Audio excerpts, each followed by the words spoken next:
meglio tardi che mai. Vorremmo capire anche come mai si è perso questo tempo, sia quest'anno e mezzo, 2 rispetto alla presa in considerazione, ma vorremmo capire anche come mai alcuni hanno cambiato completamente idea rispetto alla proposta che noi facemmo ormai 10 anni fa e che generò una protesta enorme da parte delle attuali forze di maggioranza.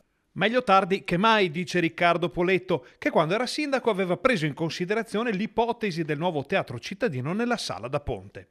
La stessa ipotesi che sembra riemergere nelle ultime ore in seguito a una riunione dell'amministrazione con la parrocchia, proprietaria dello stabile. A dirla tutta, ci sarebbe stata anche un'altra riunione, stavolta senza sindaco, con la proprietà dell'Astra per una seconda ipotesi, ma di questo parleremo un'altra volta.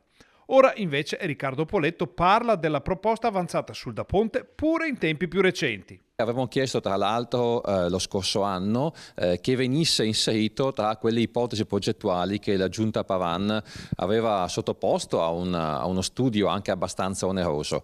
Chiedemmo appunto che venisse integrato anche con quell'ipotesi della Sala da Ponte, cosa che non venne fatta fondamentalmente da una Giunta che è praticamente quella di adesso dal punto di vista delle deleghe tecniche, urbanistiche e lavori pubblici. L'importante però è che si arrivi a una soluzione.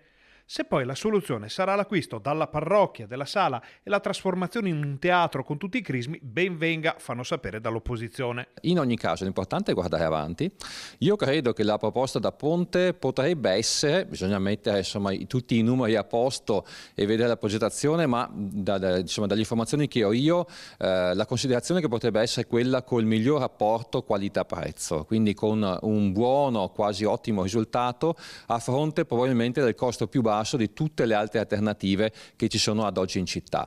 L'ex sindaco propone uno studio approfondito sulla fattibilità di queste ipotesi e promette, se la scelta ricadrà sulla Sala da Ponte, tutto l'appoggio necessario in Consiglio Comunale. Ma sembra avere anche qualche preoccupazione. Non vorrei però che questa ipotesi fosse tornata in auge nelle menti dell'attuale maggioranza del sindaco Finco in una politica un po' del giro dell'oca, in cui si fa un giro di ipotesi, poi si torna puntualmente al punto di partenza e si ricomincia. In questo modo si perde soltanto tempo.